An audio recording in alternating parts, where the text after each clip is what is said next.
Hi, I'm Lizzie with the Matadoras. Welcome. We are so glad you're here today. Isn't it kind of interesting that life is sometimes stranger than fiction? And we've got the stories to prove it. Get ready to laugh, maybe cry a bit, or be a little angry with us as we share some of our can't make this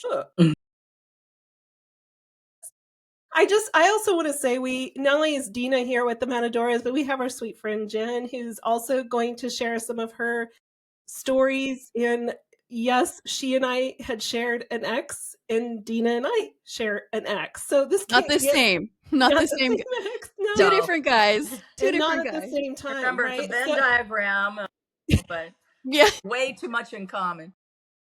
Yeah.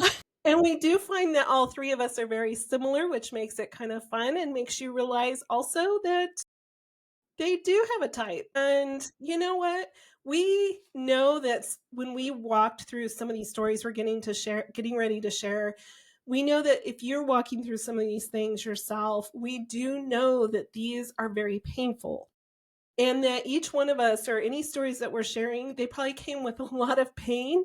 But the beautiful thing when you get to the other side of your healing process is you can find some humor in it, because you can't change the past. You can't change the stupid. But what you can do is go, I am moving on. I have healed and I'm in a really good place and I got a great story to share. And we just hope that you find some of these emotions with us as we start sharing them. But first, Dina's probably going to go ahead and give a quick list of some narcissistic personalities. Yeah. Okay. So this is sort of the main categories of narcissistic personalities. That's a mouthful, isn't it? But there are subcategories as well. And so number 1 is overt selfish. Number 2 is communal, which they desire for everybody to think they are great. Antagonistic is number 3, have a compulsion to be better than others at all costs. Number 4 would be agentic, so they crave social power. Number 5 would be covert, which has deep insecurities. And number 6 would be malignant, which is very sadistic and aggressive. Now, I know that if you are married to or with a narcissist at any point in time, whether it be a parent, a sibling, a spouse, a partner, they can be many of these. They don't have to just be one. They can be a combination of several, and they can actually have subcategories as well. I think the one Rex that Lizzie and I were married to, my personal feeling is that he was a charming narcissist. And also, Lizzie, what else do you think that he had in the category? I also think he was kind of overt. Like he was a smooth talker, and so people liked him. You know, Right. you To didn't me, see it coming, right? And he was quiet, like where the one that Jen and I shared, he was not as quiet. So, it was harder to see through Rex's, I think, and a little easier to see through the other one. But that's just me.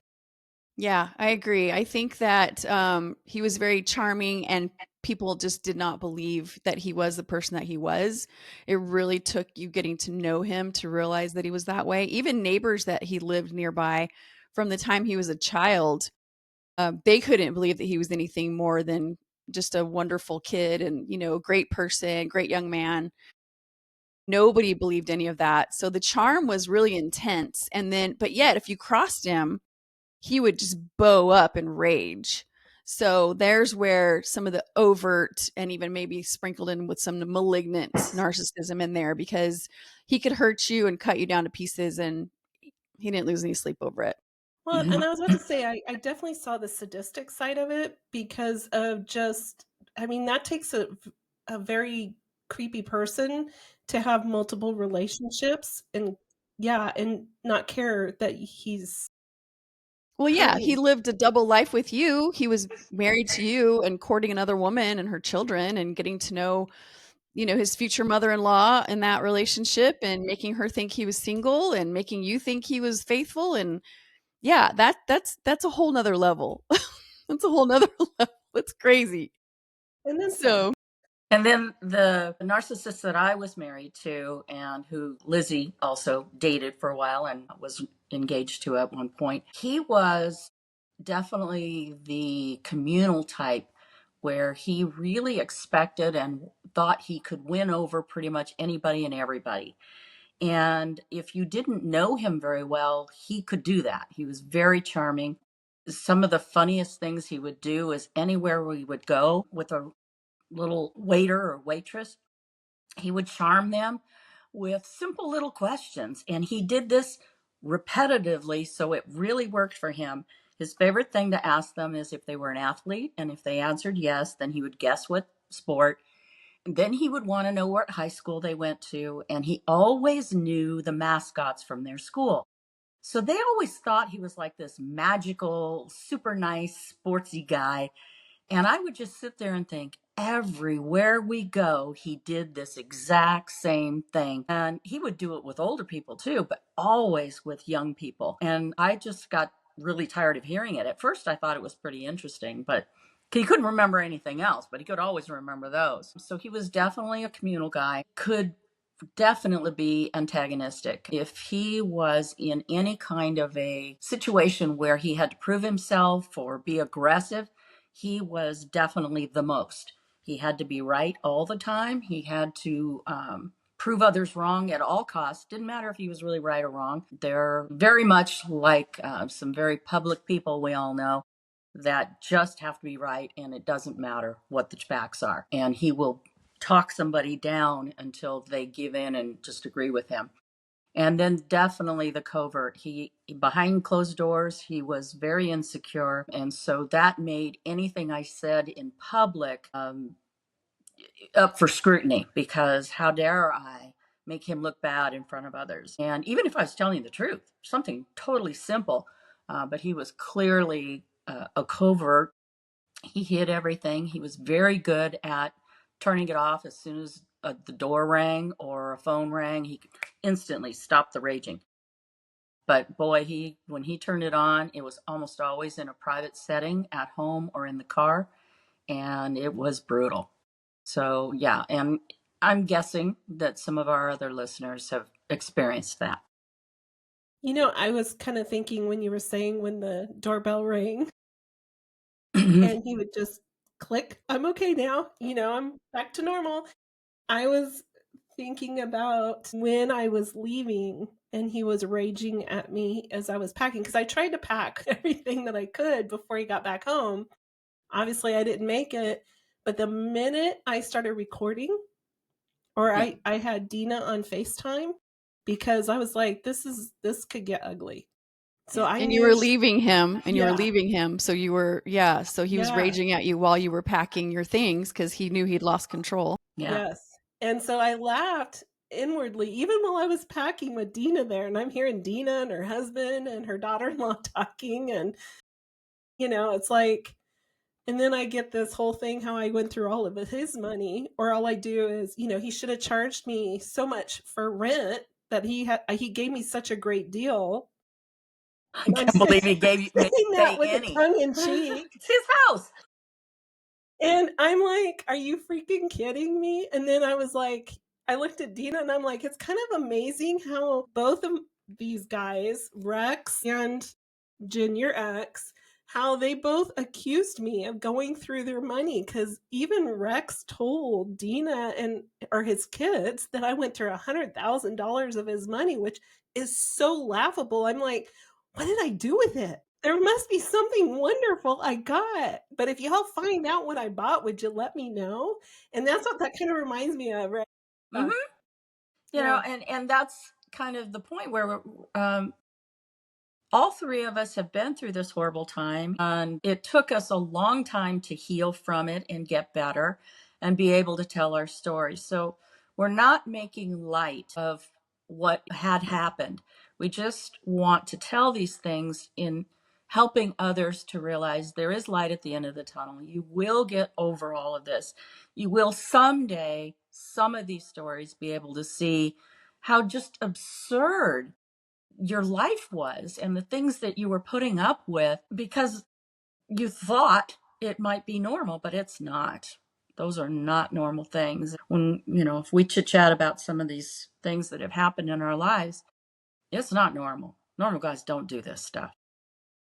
And it's just kind of interesting because as we all have all journeyed through this, we felt very alone very isolated, very like no one's going to understand what we're going through.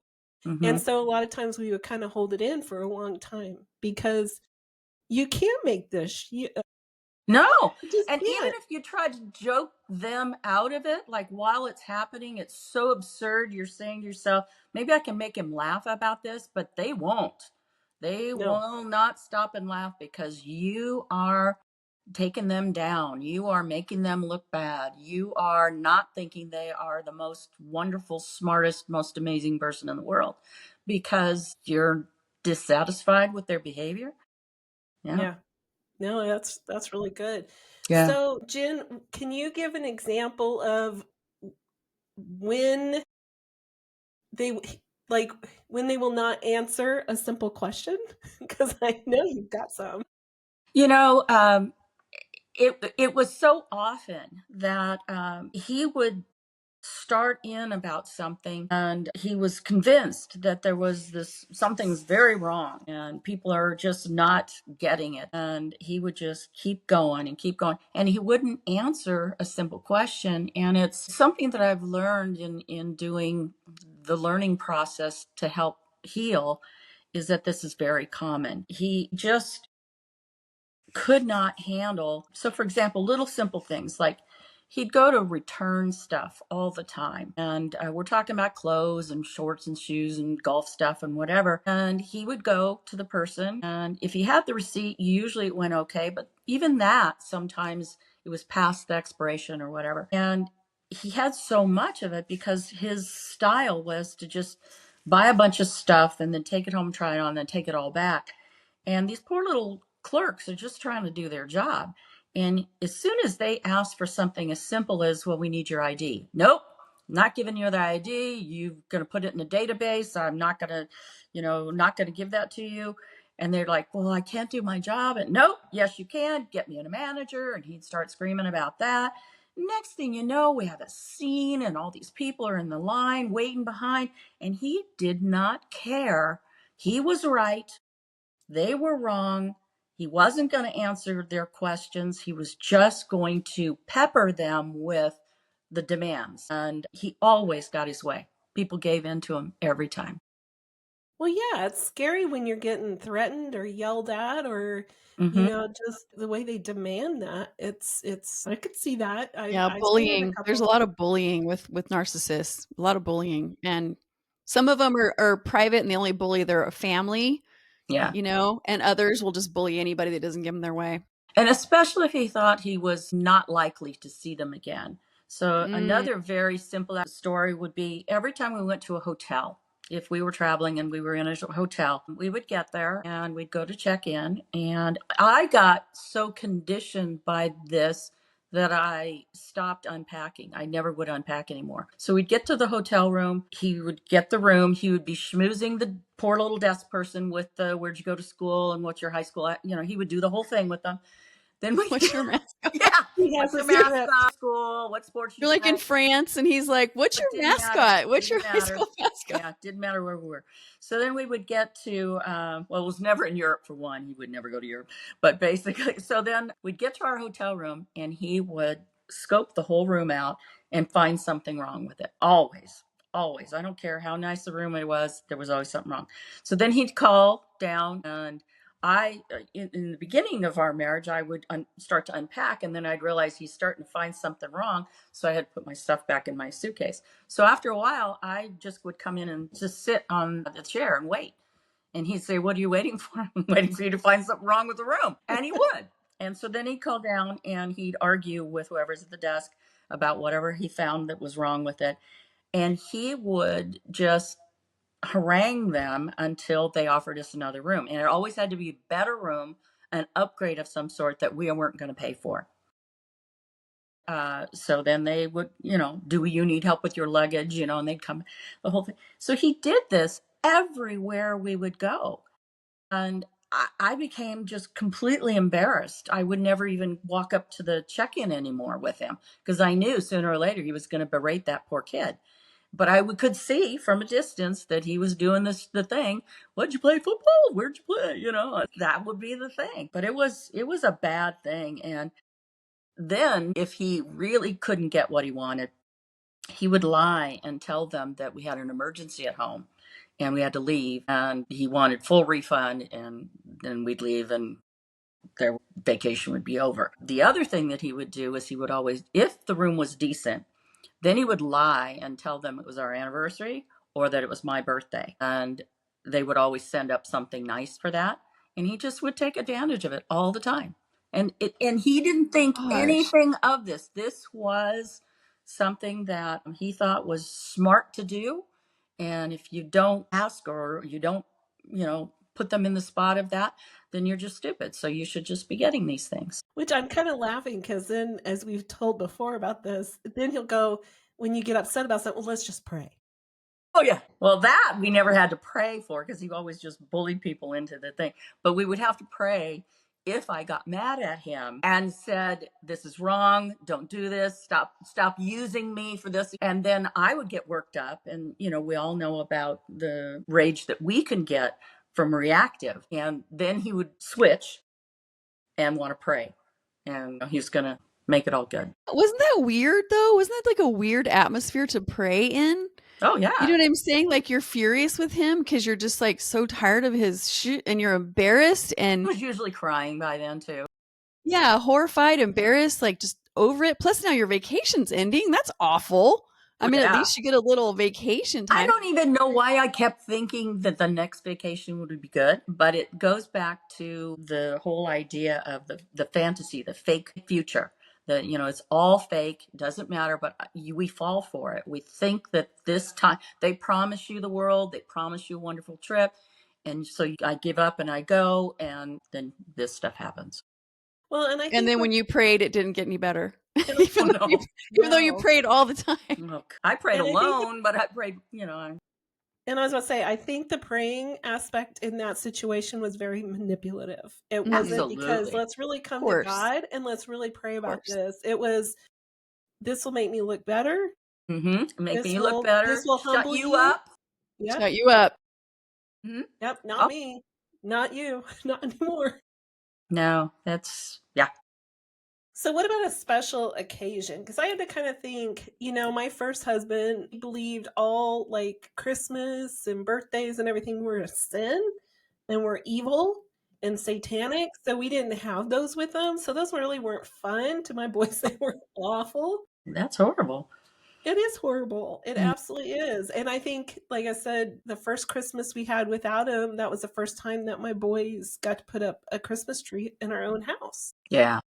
But I know that sometimes some of these special occasions can be kind of funny.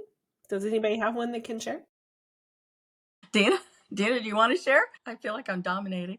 No, go ahead. Because, like I said, I like I told you, ladies, before we started recording, like my 27-year marriage was just pathetic. I don't even think there's anything. There's a couple things that are funny that I'll get to. Maybe two things that were funny, but the rest of it was pure pathetic. So, anyway, your story with your shared ex, you two shared ex, the Well, I would things he say, did were hilarious. well, the probably the worst was, well, I would say the most difficult were either my birthday or Christmas, but he didn't even like his birthday. But it really came down to, I have shared this once before, but if somebody hasn't heard it, I was having a big birthday right after we had first gotten married, and it was no one had come to our wedding, so all of my friends wanted to meet him, see our home, and even some of his friends wanted to meet. They had met me, but so we had a party, and I planned everything. I did all of the work because he did not want to have anything to do with it, and he basically let me. But once the event started, we had this situation where people were starting to arrive. They were all friendly and nice. The noise is having, everybody's having a good time. And he calls me into the back bedroom and he hisses at me and he is raging at me, but doing it without other people hearing. So it's the whole covert thing. But he was just so mad. These people there was too many of them. They were all fake. Why did I invite them? Why did I spend this money? He just hated every second of this. And, basically, he wasn't going to participate. And so then he hid. He just basically hid out, never came out and visited with people until the very, very end. But the whole party, because of that, was basically there was this cloud. And I was still new enough at this that I was not able to hide my emotions. I was shaking. And so, little by very early on, people all left. They ate and left, and it was over. Probably the worst party in the world. But afterwards, he was so angry at me and yelling. He made me clean everything up myself. And I could not go to bed until it was all done. He did not want to wake up to it. He didn't want to see it in the yard the next day. And it was just so traumatic. And it was a very horrible time. And he just definitely could not handle any gathering. Every gathering we had, he would ruin it and he would disappear, and then I would pay for it the next day. Yeah. Tell that story about the neighbor that heard him yelling at you in the yard. Okay. That one was pretty funny. It is pretty funny. So we were in the backyard, and he used to do this all the time. He'd go out there to work on the yard, trimming things and stuff. And I was more than willing to help, but he would boss me around and yell at me the whole time. It was like I was some kind of a slave. Do this, do that. You're not doing it fast enough. You're doing it wrong. Can't you get this right? And there were constant verbal abuse and constant cussing in between all of this stuff. What the fuck is wrong with you? And it was nonstop. And usually I would just kind of suck it up and keep trying to do the work. I was trying to do my share of the work. And he was yelling and yelling and yelling. And I finally I was just about to blow when I hear from the other side of my fence, my neighbor, she clearly climbed up on something. She stuck her head over and she goes, "Stop yelling at your wife, you idiot." And she's screaming at him, "You are a terrible piece of shit." And she's yelling back at him. And I'm just standing there.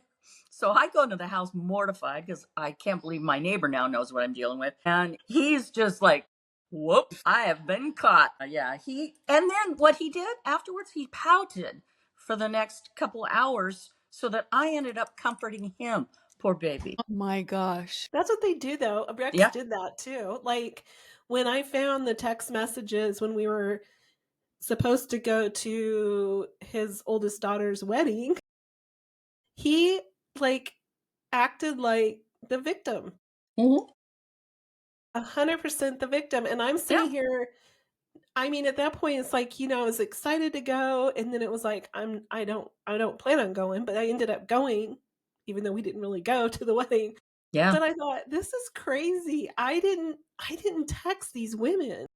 I didn't text these parts, pieces to these women. I mean, it's my trust that was destroyed. It was Mm-hmm. my heart that was broken. It was a huge eye opener for me because he felt like he said he's sorry and he said, "I guess I am a pervert," kind of thing. And you're like, Then they're all, "Oh, poor me." Yeah. Yeah. then you're still trying to wrap your head around this, and they're acting Mm-hmm. like the victim, but yet you're still trying to pick up the pieces. It's just, Yeah. it's crazy. Boy, that is true. And I don't even know I'm not even 100% sure what the name is for that type of manipulation. But the way that they literally go and just spew, because that's what Rex did to our kids. Mm-hmm. He would go and just be so impatient and so mean and so awful and angry with the kids for anything. Like they could be giggling and having fun and playing, and he'd be irritated because he wanted the house to be quiet. Everything they did irritated him. And so he would start roaring at them. And of course, I'd get mad at him because they're sitting there scared. He was a big guy. Sure. They're sitting there terrified. They hadn't done anything wrong. And then, so then I get mad at him. And of course, I'm trying to comfort the kids and like keep peace between them. And then he turns around and just starts crying. And he's like, "I'm a terrible dad. I'm a loser. I suck at this. I can never do anything right." And you're right. He just like immediately flips from the perpetrator to the victim. Mm-hmm. And until you've been with that person for a while and you realize what they're doing, Yeah. you feel bad for them because You fall you're for thinking, it. Yes. yeah, you're like, was I too hard on them? Like, was what they're doing not that bad? well, maybe they were hurt so badly as a child because, obviously these guys always have a reason. They had a bad childhood or they have some sort of disorder or whatever, And you know, and they have these things to give that's out. exactly right. Everything you Yeah. read, they all have a very bad childhood, and they will use that to Yeah. garner, any kind of whatever they're hoping for. And it works for us because we feel bad for them. We have empathy, but Yeah. there's a reason they do it because it works for them. And and sometimes you wonder like if they really did have a bad childhood or if it's just a great thing to do, to use. I'm not saying that they had a peachy. I'm sure none of them had a peachy childhood, but I mean a lot of us didn't. Mm-hmm. But we don't go using it in our 50s and 60s as reasons to, verbally, Or basically your mentally. whole life. Yeah, I yeah, yeah. Like this is why I'm abusive. This is why I hurt people because of this, this problem that you're like, but you're old enough to have taken care of that. We all have these things. Well, and I think the thing that's amazing is when you are, especially as you're building the relationship. I was in my 50s or close to 50 when I met him. And he told me, I think this is amazing. He told me a lot of the bad things he'd done in his past. And when I met Lizzie, she actually had heard a lot of the bad things that he had done to me.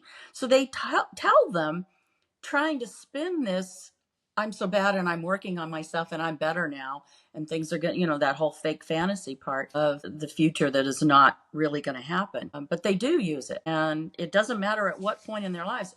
And my situation, his mother and his sisters would tell me stories from his childhood where he was awful to them.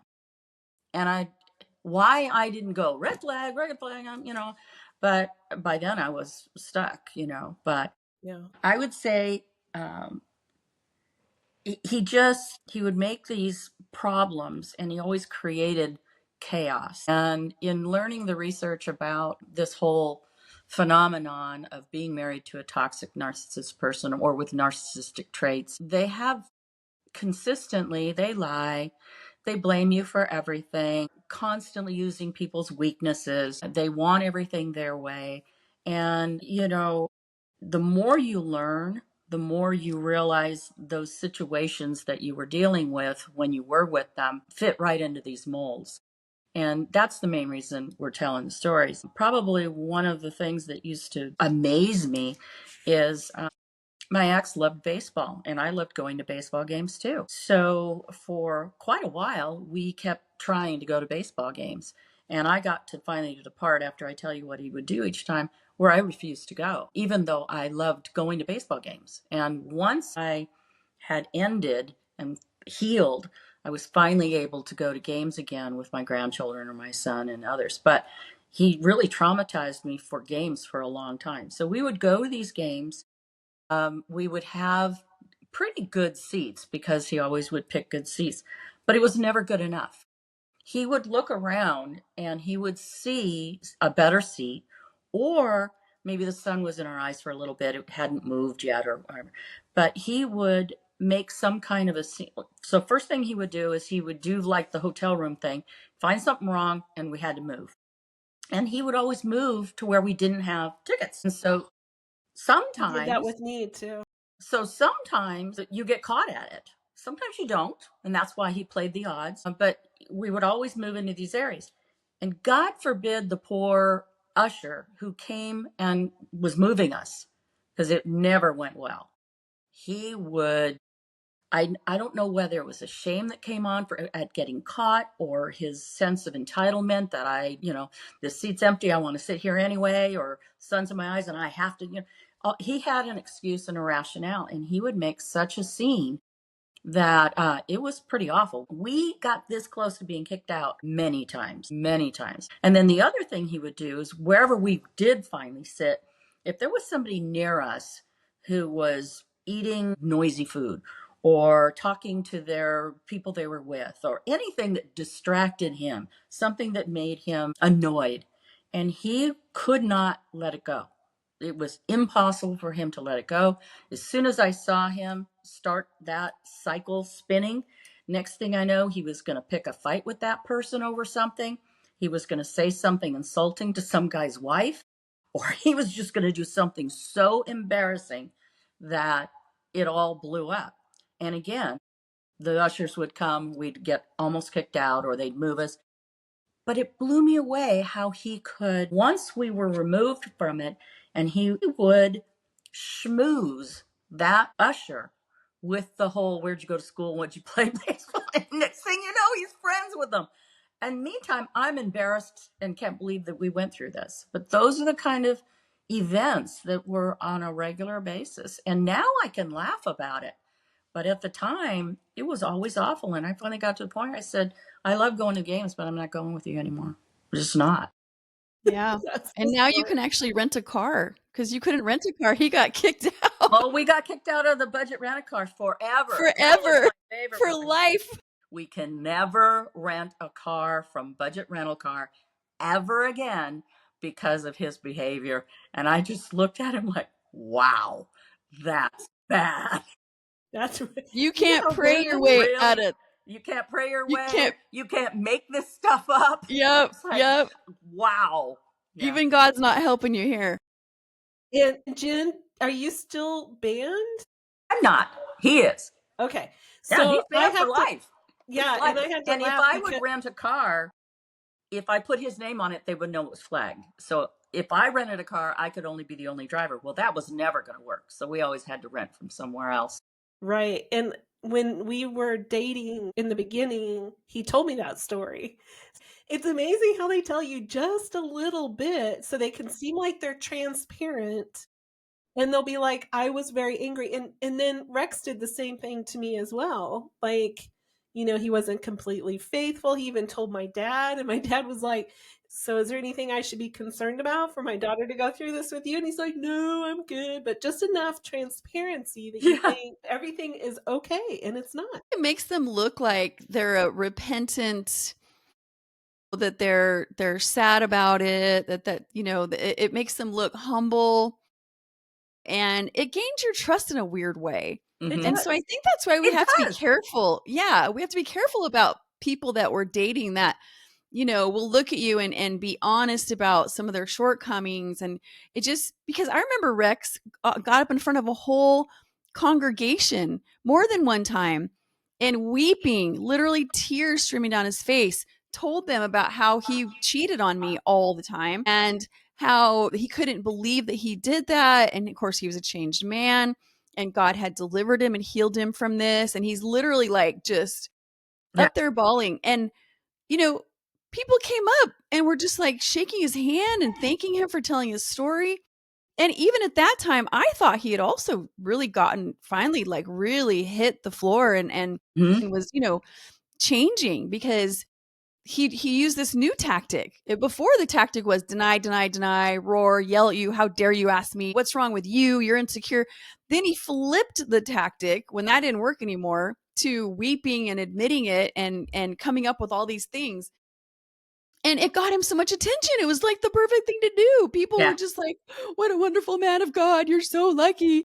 Yeah, well, he And can't go out and do it again. that is a common behavior. It's part of the expectations and the kinds of narcissists, in that they love that attention. They love playing the victim of, I did these things all because of my bad childhood, or the devil was attacking me, or the temptations were too much. They always have an excuse for that bad behavior, but now they've overcome it, and you should follow me because I know what it's like to be a changed person.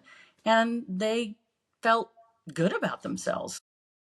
Well, yeah, especially when people give them all these accolades and make Mm-hmm. them feel good about themselves. And Sure. so it becomes this whole new, we're going to flip the script and we're going to get all of this praise Yeah. and admiration for being such wonderful people, Mm-hmm. and then it only took a matter of time before he was out on Craigslist trying to find people to give him sexual favors and doing really despicable things. And it was Yeah. just all a really good act. Yeah. Really good. Yeah. It's terrible. It is just terrible. I mean, I'm like looking at the clock going, oh my goodness, because I know we have more. I know we could share so much more. And I'm thinking we're running out of time, which It's saddens me. Yeah, it's okay. I think our point has been made in that there is light at the end of the tunnel. Someday, maybe you can laugh about some of the things that happened. That doesn't take the original pain away. And even in just preparing to talk, we all kind of talk to each other that when you take the time to go back and think about it, it can be triggering. And so you have to be careful, protect your heart. But I agree, as you've recently had a wonderful guest who said, shed light on it, put some light on it, make sure that you're not hiding secrets, you're putting light on it to make it funny and also make it unacceptable. I'm not protecting your fake world, your fake persona anymore. And I Yeah. liked you're talking about Sam Vaknin, Professor Sam Mm-hmm. Vaknin, who we had on, and I loved exactly spread light on it. He says narcissists hate sunshine. They Mm-hmm. hate sunshine. So Like a cockroach. yeah, so spray some disinfectant on it. Yeah, Yeah. it's true. Yeah, and And the other piece is, he said, let it go, let it all go. It wasn't your fault, and there's no reason to feel shame over it anymore. And as I've been able to talk about it to family or girlfriends or others, I really have unburdened myself of the shame of it. I'm disgusted, I'm angry, but it's not something that I hide from anymore. I have a good friend who's currently going through the beginnings of the divorce and the separations, and I give her some advice and I'm trying to help her. But the bottom line, I tell her, I said, you got to stay mad. Stay mad to get through this part. Don't remember the good times. Don't let him fool you with anything. Just stay mad and get through the full divorce process so that you can move on. well, Well, that's excellent advice because a lot of times they'll try to get you back and Oh yeah. they'll love bomb and they'll be so kind and Mhm. they'll be the person that you always thought you saw inside of there, Sure. you know? Yeah. I mean, not only did we see Rex, as we've shared before, like, I was wife number 2. He went to wife number 3 while he was still married to me, or, Mm-hmm. whatever. And then you had wife number 4, like months later. In 7 years, he had 4 wives. So I'm done. Like, Yeah. I'm done. Like, I think this is good to shed light. I don't want to see anybody, I know none of us want to see anybody stay stuck in that dark Right. place Right. or stay stuck in being angry or being bitter. There's a difference, I think, between being angry. I think there's a healthy anger, and then I think there's that bitterness. And I think we Yeah. need to avoid the bitterness, but Absolutely. be angry. And then also not to stay in that victim mentality. I think we are the victims, obviously, but the point is, our goal is to get past the victim mentality so that Mm-hmm. way we can really heal. Because if you're stuck in the bitterness stage or the I'm a victim stage, you won't heal. Or if you're even putting up with the behavior. I mean, that's Yeah. what I would, some of the stories is because he would do it over and over and over, and I was putting up with it. No, no Yeah. more. Yeah. It's done. Yeah. But Absolutely. you do have to get strong. You have to be mad. You have to get yourself through the process. You have to be Mhm. safe. But shedding light is a huge component. Yeah. Yeah, don't hide their stuff. I know we hide their stuff sometimes because it's a reflection on us. We feel like it's a reflection on us because we're with them. Yeah. So what they do feels like what we do. And then later, even if you disassociate yourself with their actions, you still feel like now you're responsible for, allowing them to do that to you. And so Right. that's another area that we want to just like not talk about it because Mm. it is very shameful. But, just like Dr. Vaknin says, shed light on it, talk about it, be honest about it, open it up. And that also includes confronting them about their behavior. It's not easy because these people will roar at you and make your life miserable if you are honest and you put, say the truth. It's really just the truth. Mm-hmm. But it's so important for your own self-preservation because if you just keep just allowing this to happen and not put your boots in the ground and say absolutely not, if you're not doing that because you're afraid or because there's no point, there's something inside of you that dies. It's so important to stand up for yourself and to shed light on these behaviors and set boundaries on what you'll put up with. It's literally survival. It's literally them pushing you under the water and drowning you as a person to where you just become their little shadow. Yeah. And then it's also kind of cool that I think that this friendship had started because we were like shedding light or reaching out, however that looked. And it's Yeah. that goes to show that something beautiful can blossom at the end of Yep. such trauma and such PTSD, that Yep. you're like, you know what? I'm not going to be afraid to reach out to my ex's ex. It's like, if anything, not that you have any expectations, but it's You never so, know. you never know. And it's so therapeutic, I think, on both parties when you're able to open up and then find the joy in a new friendship. Yeah. Absolutely. I think another quote that is awesome is by Rick Warren, who talks a lot about getting through difficult times and painful times and really serious, heavy stuff. And he says repeatedly, God does not waste a pain. God is not wasting this thing that you've been through, but you heal with his grace and you become stronger so that when someone else comes along who's experiencing almost the same thing, you can be helpful. You can be someone who listens with the ear of knowing what it was like. And in that it's not, oh, he just didn't hit me, so it wasn't abuse. Yes, it was, and it is. And your instincts were correct. And even like what Dr. Venkman said also, if it doesn't feel right, it's not right. And trust your gut. And all of those things are so poignant when you are trying to tell your story and move on and heal. So that's why I think it's important. I agree. And back to Dr. Wagner, and I think he said it was like 90% accurate when you have a gut instinct that something is wrong in a Yeah, relationship. As we close, Jen, thank you so much for being here. you're Love welcome. I love hanging with you, and I love talking. I love the giggles and the laughter, and I love just that, teeth gritting like, oh yeah, I went through that. Mhm.